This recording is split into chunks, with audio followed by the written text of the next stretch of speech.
this week's show, the old-time Steelers, the NFL's most lovable losers. Clint Longley, the one-game wonder. And Tommy Thompson, the one-eyed miracle worker. To play the game, to give it all you got and win or lose. Just keep coming back for more. Never mind about the score. That's how you choose to play the game. The Pittsburgh Steelers won 4 Super Bowls and were named Team of the Decade. But many fans have a tendency to forget that the franchise wasn't always steeped in greatness. In fact, before the Steelers dynasty took hold in 1972, they were pro football's most conspicuous losers. For nearly 40 seasons, Pittsburgh fans endured the same old Steelers. Beefy, brawny players who bashed opponents around but never had the grace and skill necessary to win. They lacked snap and crackle on offense, but displayed plenty of pop on defense. Teams beat the Steelers on Sunday, but on Monday, the cost of victory was always assessed in terms of bruises and broken bones. That's why those who went up against Pittsburgh year after year always told the same old story about the same old Steelers. Every time we ever went into Pittsburgh or played a Pittsburgh team, we were more bruised up than we were when we played any other team in the league. We had more injuries, we had more scratches, we had more limpers. It was always a rougher ball game than any other team we ever played. The Pittsburgh Steelers played defense like cavemen in cleats, and they struck with Stone Age savagery. This team believed that the hunt wasn't over if the prey was still moving. Pittsburgh defenders were possessed with an instinctual urge to pounce, and it didn't matter if they were short of breath, hard of hearing, or afflicted with less than 20/20 vision. We had gotten from, I think, Detroit, a man by the name of Alex Schmale. He had poor eyesight, and we were playing a preseason game here at Forbes Field, and the lighting wasn't all that great, and besides, Alex's eyes weren't all that great. And I remember on a play, the referee threw his flag, or he threw his hat. It was white, and at that time we used to use a white ball for night games. And Alex, thinking it was a fumble, dove on the referee's hat, you know. Pittsburgh's offense also suffered from murky vision, and a pronounced lack of clarity in sustaining scoring drives prevented the Steelers from fixing their sights on victory. While the Steelers' defense rumbled and thundered, their offense bumbled and blundered. This was a Jekyll and Hyde team cursed by a monstrous penchant for losing. And from 1933 to 1971, Pittsburgh enjoyed only 8 winning seasons. All too often, the Steelers demonstrated that their grasp of how to move the ball downfield was less than secure.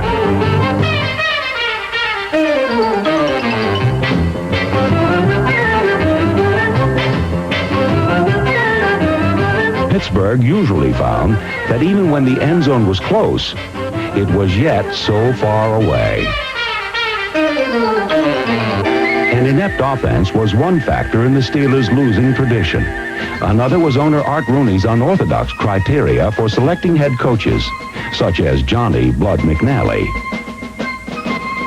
He took a shine to me because I was Irish, and our feeling about the Irish was kind of mutual, is that they're not too strong on intelligence, but they're awfully lucky. Rooney's soft spot for luck stemmed from his passion for playing the horses. The chief was a horse player, and the chief had a weakness for hiring head coaches who also were horse players. So he'd have a pal to go to the track with him. And I think that caused a lot of his problems. In the 50s, Walter Kiesling's problem was sending fullback Fran Rogel, number 33, up the middle on the Steelers' first play from scrimmage of every game. Our game always started off with the first couple of plays every game. Rogel up the middle. And the fans got to holler, hey diddle diddle, Rogel up the middle. And this went on and on and on, game after game, so One day I talked to Keith. I said, Keith, let's fool the fans. So Keith said, okay. And he went off grumbling, and he told one of his linemen, he said, listen, we're going to throw on the first down. I want you to go offside, because if this play works, he'll be giving me orders every week. So Finks dropped back. Guy was wide open because the other team was dumbfounded. You know, they'd never done this before. The guy goes all the way, but the lineman's offside. Play's wiped out. He did it purposely. He told that guy, get offside. Next play, hey, diddle, Rogel up the middle. Rogel up the middle was eventually replaced by quarterback Bobby Lane going up top. But even a successful forward pass was a weapon that could explode in the Steelers' face. Suffering such indignity was a part of the Steelers' makeup that dates back to their first uniforms. The convict look was appropriate for a team that conducted training camps as if they were prison work farms. Throughout 4 decades, about the only thing the players didn't do was break rocks under the hot sun. We actually scrimmaged 21 days in a row, so that there was never such a thing as cutting players because they would leave in the middle of the night. The players that wanted to leave would sneak out. They wouldn't even tell you. They would just leave. And this way they'd send a coach down there and catch the kid and bring him back. I know for a fact that the other 11 teams used to try to keep their players in line by threatening that they would trade them to Pittsburgh. Our working conditions and training camps were really, really tough and hard. That's how how the Steelers got their real tough reputation, because we finally got so we didn't give a damn for anybody, and we didn't have the material, but we knew that somebody was going to pay for all the punishment that we went through ourselves. Like Stockner, linebacker Bill Saul exacted payment in the form of pain. He was a hairy-knuckled Hulk with a brass-knuckled mentality. Keep it up, stick them. Stick it down there. Let's go. Stick. Don't get caught. That 24 is a little. Let's wrap him. Ow. Even after the final gun had sounded, Saul kept his fangs bared. Thank you. We're not allowed, boys. We're not allowed. Don't bug me. The Steelers were just the ragtags of the whole league. Every troublemaker, every carouser of any, that couldn't be dealt with in any way or other became a Pittsburgh Steeler. That was something. They didn't even have soap in their showers because no one used it anyhow. Razor blades were out of the question. During 2-a-day practices, ever since I started playing junior high football, you practice twice a day, and they'd give you a clean jockey strap and clean T-shirt and clean socks for if you practice twice a day for the second practice. And I remember when I first went to the Steelers, I pulled my jock off. I'd lost about 15 pounds, about 100 degrees out there, and I threw it out in the middle of the floor. And equipment man kept carrying it back to me. And he says, "You got to wear this afternoon." And I couldn't believe it, I remember when Noel first came, he called us all together and he says, "We're going to change our jockey straps and whites for every practice." And guys started jumping up and down, cheering. And then he says, "Mansfield, you'll change with Russell. Russell, you'll change with Joe Green." But before Noel's arrival, the team's offense was as rancid as their jockstraps.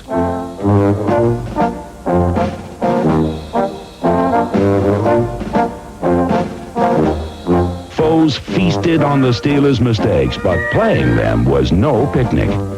As horrible as this sounds, the Steelers took pride in hurting people. I mean, defensively, we had a rough group of people. They didn't like to play us. They always won, but they got hurt.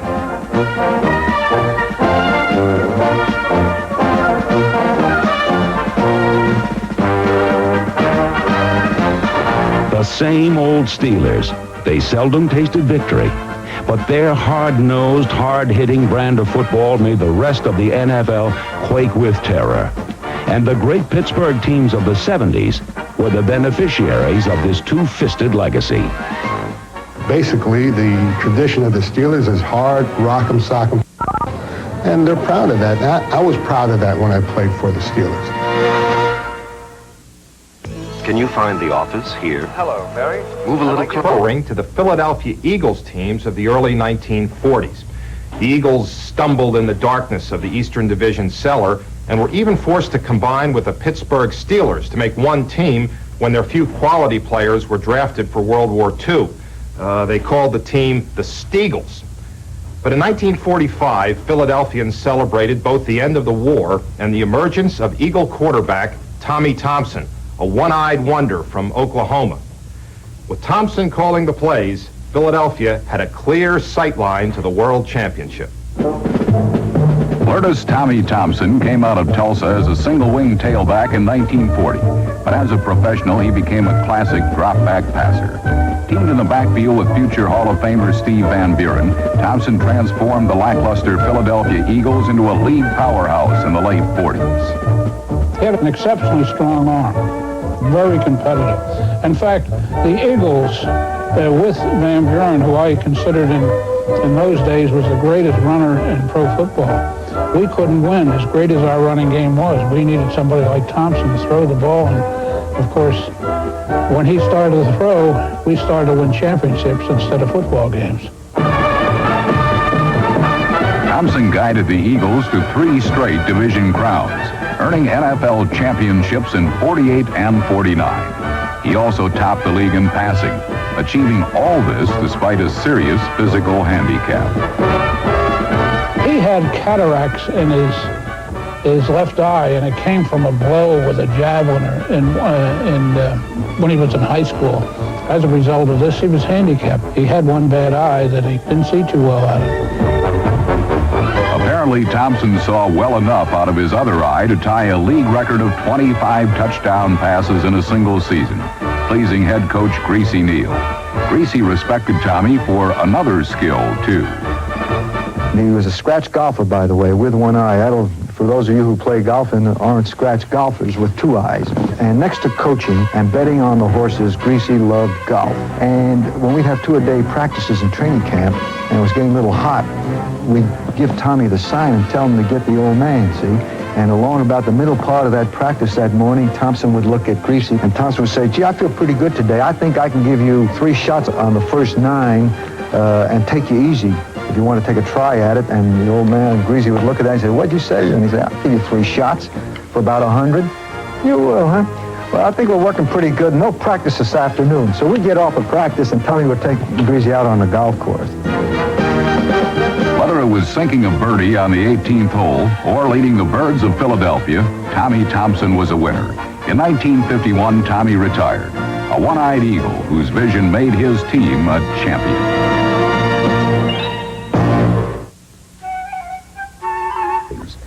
There are those whom it marks early, such as Dan Marino, whose talent is such that he simply can't be overlooked.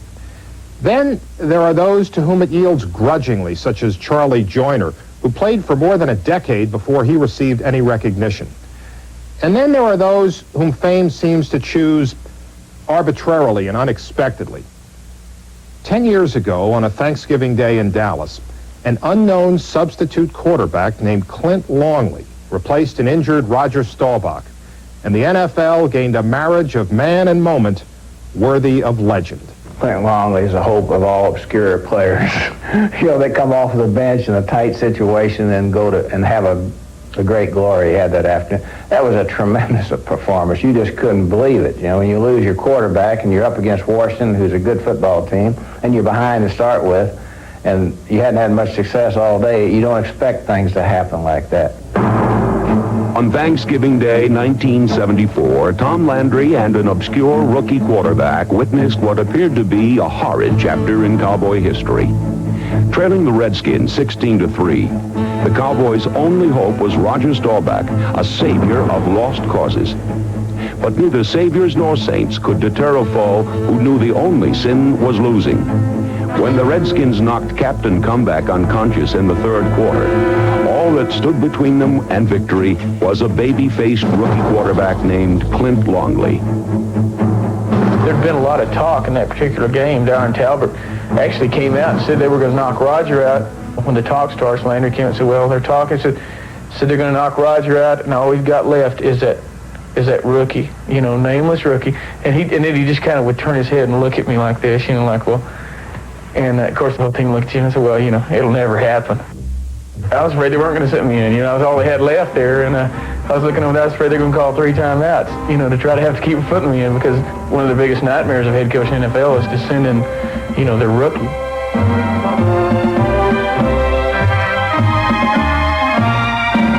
But I was confident. I felt like the time I was a gunfighter with a football. If there was somebody open, I could hit them.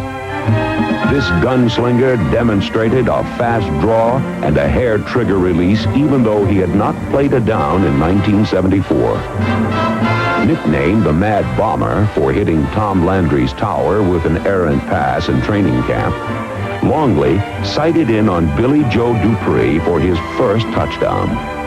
No, I didn't know who Clint Longley was, but I knew that George Allen and his defenses always had a history of quarterbacks coming in off the bench would do better because they never had a good book on them. If anything, getting a play out, one of the Dallas plays out, was a lot harder than reading secondaries for me. He was the very best at looking off. He was a very, very clever, crafty quarterback. I mean, he'd look over here and the ball was going over there and it'd be right on the money. While Longley was the gamble in this high-stakes game, Walt Garrison was money in the bank inside the 5-yard line. Garrison's touchdown gave the Cowboys a 17-16 lead, a lead that vanished when Dwayne Thomas, a ghost from the Cowboys' past, materialized in the end zone. In a game full of irony, the most ironic twist was provided by Roger Staubach. I woke up with about 3 or 4 minutes to go. And I was on the bench. I remembered the last 3 or 4 minutes of the game. And I asked to go back in there, and of course, Clinton was having a good game, and Landry looked at me like I was crazy. 28 seconds remain, and the fate of the Cowboys rested in the hands of a crazy rookie who hunted rattlesnakes for fun. Well, I remember we didn't have any timeouts left. There was 28 seconds left. The ball was sitting right on the 50-yard line, and the play was sent in, it was called 16.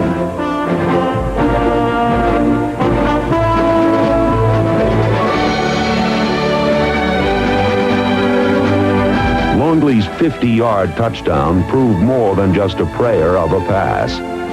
It was the product of an adjustment made on the move by Drew Pearson.